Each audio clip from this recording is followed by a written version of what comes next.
So since we're talking about trade, just yesterday, Secretary Letnick said that the Trump administration is upset with some of India's policy, including purchasing arms from the Russians.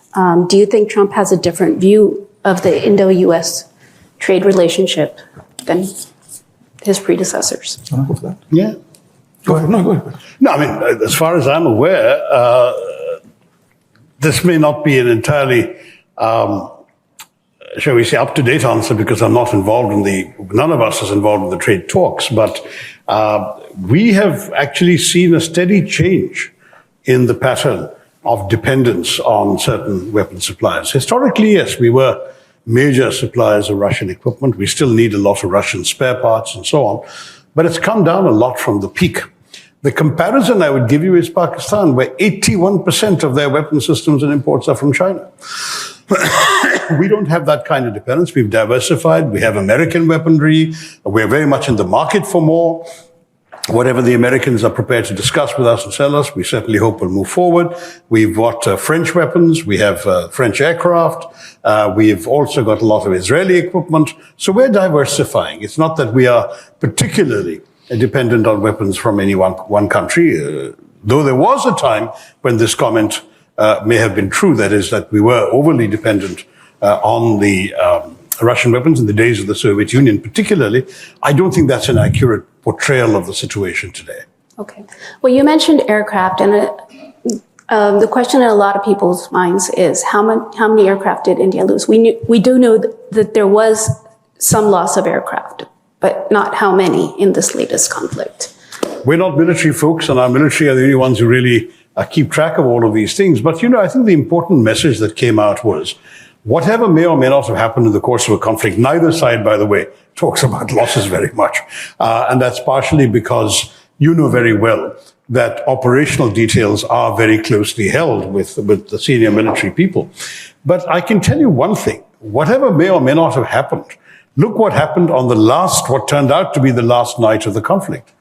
When India not only effectively struck 11 airfields of the Pakistani military, but there are commercially available, publicly available satellite pictures showing the extensive damage done. There's been craters on the runway. There have been operational command centers that have been bust by these Indian bombs. And just yesterday, the Pakistanis publicly admitted that Indian strikes were so wide-ranging and effective, they struck from as far as Hyderabad in South Pakistan to Peshawar in the northwest. So it looks very clear that whatever damage the Pakistanis believe they may have inflicted on India, it wasn't sufficient to prevent India from inflicting such extensive damage on Pakistan that they decided to request us to stop, which we're very happy to do. Okay. So India's maintained that the ceasefire occurred when the Pakistani DGMO called the Indian DGMO, requesting for a cessation of hostilities. Pakistan has been playing up the role of the US, and President Trump, even as recent as, I guess, a couple days ago, he keeps saying that he used trade to stop the war. That's not the impression I have. I can tell you that it was a public record that there were calls coming from various foreign ministers to our foreign minister, to our national security advisor. The US was amongst the most active in this regard, and that Secretary Rubio spoke to his Indian counterpart, Jaishankar. He also, in his second hat of NSA, spoke to his counterpart, Mr. Doval. At one point, Mr. Vance, the vice president, called our prime minister. So there was a lot of calls being made, and that's true also the foreign ministers of the UAE, of Saudi Arabia, France, and so on. Many countries were concerned. My understanding is, and none of these calls was trade ever mentioned, not one. And certainly our information is that from our side, we gave a consistent response throughout, which corresponds to what I've just said to all of you, that we are only taking retribution for a terrorist attack. We are not interested in prolonging this conflict. If Pakistan hits us, we will hit back because we have a right of self-defense. If Pakistan stops, we'll stop. So we didn't need persuading to stop. And that message was given regularly to everybody else who called. I know that some of this is actually out on the sort of Twitter timeline of our foreign minister. So it was an open thing that we're talking to people and letting them know we're ready to call this off anytime the others do. And the others were the ones who were prolonging it. Only Pakistan had one foot on the escalatory ladder, not India. In every case, they initiated, we retaliated. When they stopped, we stopped. That's the way this came to an end. So critics argue that India hasn't presented enough concrete evidence to the international community regarding Pakistan's role in the Pahalgam attack. And as per the Indian government, the success of Operation Sindoor as well. How would you respond to that? Mr. Surya, would you like to take that question? Poonam, I think this is not the first time that Pakistan has orchestrated an attack against India and claimed to not have any role in it. The very first attack that they orchestrated was right after independence, 1947. They sent Pakistani armed military men, and they said it was Pakistani raiders who went. They said, we have nothing to do with it. But then it was the Pakistani army. This was not the first time. Even in 1998, Kargil, it was again Pakistani military which was directly involved in the aggression. But they claimed no responsibility. So much so that when the soldiers the bodies of the soldiers were retrieved, they were not ready to take them back. Can you expect, is there any other country in the world that would do that? Pathankot, we invited them to conduct a joint operation in one of our air bases, 2611 in the city of Mumbai. Joint investigation happened in Mumbai. Dossiers were presented, not just to Pakistan, but to the international community. Pakistan did nothing. This time around in Pahalgam, within about 30-40 minutes after the attack, a front called the Resistance Front claimed credit for orchestrating this attack. And it was on their website for almost a whole full day until somebody in Pakistan, their handlers told them to take it down. And it was in the United Nations Security Council when the press statement was to be released. It was Pakistan, and it was at the support of China that it was removed, the reference to TRF.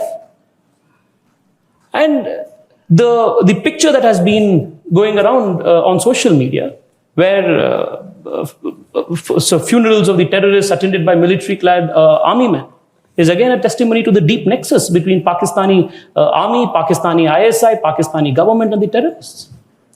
So this has gone on for a very long time.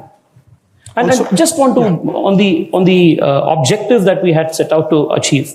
The first attack was with respect to the 9 terrorist bases.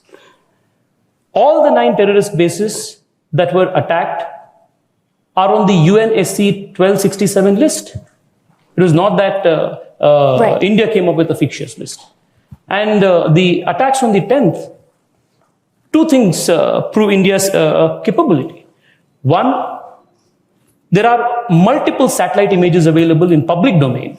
Right, and that has been accepted. And the fact that the Pakistani DGMO called the Indian DGMO, his counterpart, and requested for a ceasefire is further proof.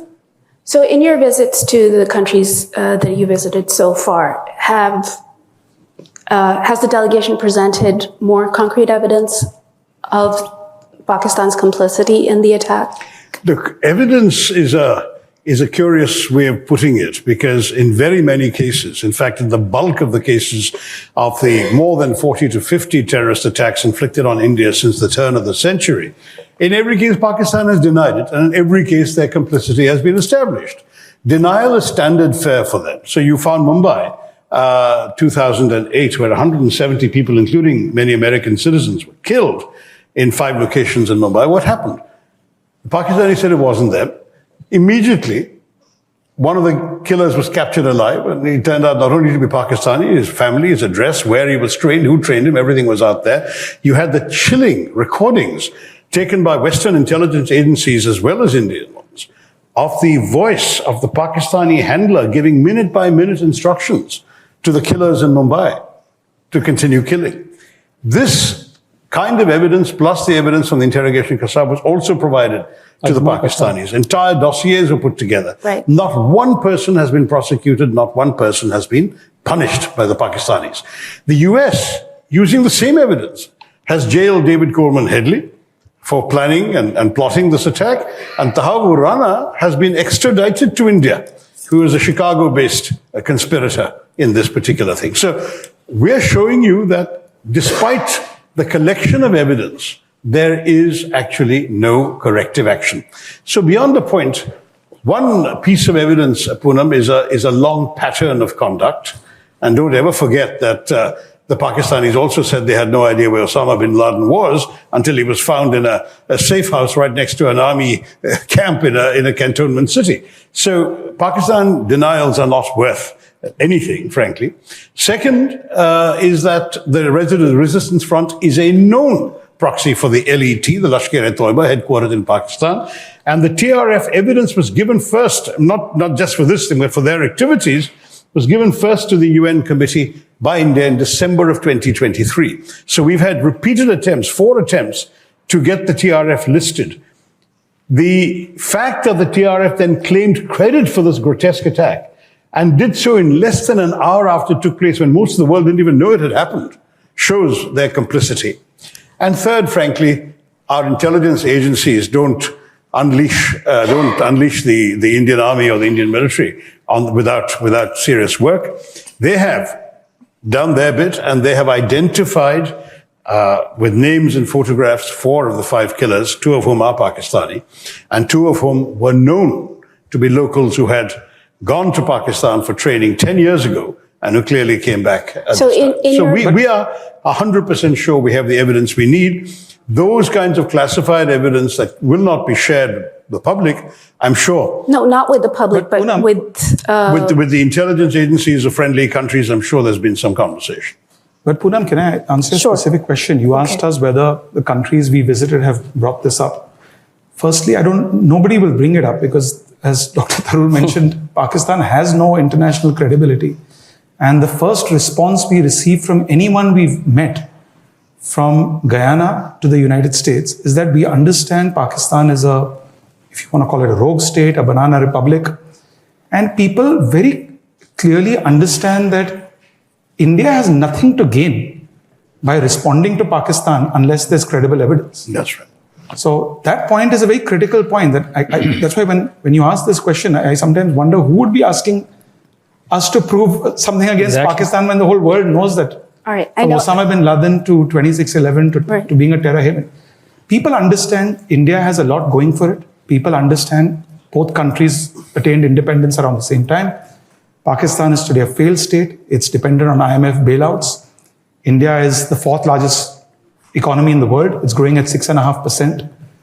We have nothing to gain by engaging with Pakistan. All right, thank you, Mr. Deora. I just want to keep moving because we have so many questions from journalists here. So David Brunstrom from Reuters, what role has the U.S. played in encouraging talks between India and Pakistan? I think the U.S. has understood for some time now that India has a very clear position that there will be no talks with a gun pointed at our head. It's not that we can't talk to Pakistan. I was joking the other day, we can speak all the languages they can speak. And we're very happy to dialogue with them in any of those languages. The problem is we will not dialogue with people who are pointing a gun at our heads. I mean, frankly, if your neighbor unleashes his Rottweilers to bite your children, and in fact to do worse to your children, and then says, let's talk. You think you're going to talk to him until he either unleashes those Rottweilers or locks them up in a kennel or puts them to sleep? It's as simple as that. You're not going to talk to people who are pointing guns at your temples. It's not going to happen. We have another question from Sriram Lakshman of The Hindu. What concrete outcomes have been agreed upon or do you expect will be agreed upon from this visit in terms of U.S. actions with regard to Pakistan? Forgive me, may I look at that? I seem to have a slight audibility problem here with what concrete outcomes have been agreed upon, I see. We aren't really here to negotiate outcomes. That's the job of the government. Our job is to enhance understanding, to clarify our position and to explain if there are any questions or misapprehensions on the part of our interlocutors. We'll be very happy to address them. There wasn't a specific seek on our part beyond that. It's not that we've come here saying, would you do this for us? That's not what this is all about. And that's true, by the way, every country we've been to. We're just saying, this is our position. We want you to understand. And if you have any questions, we'll answer them. But that's it. We're not asking them to do anything other than to understand our point of view, to express their solidarity, and to stand with us if it happens again. I mean, we have no illusions. These buildings we've destroyed in the terror camps can be built again, 6 months, 9 months, who knows? The problem is, if they think they can keep doing this to us, they've got another thing coming, because we are not going to take it. If they hit us, we will hit them back. And we want the world to understand not only what just happened, but what could happen again if Pakistan does not control these elements on its soil. Ambassador Sandhu, what further diplomatic or economic actions does India plan to take through institutions like the United Nations or the Financial Action Task Force?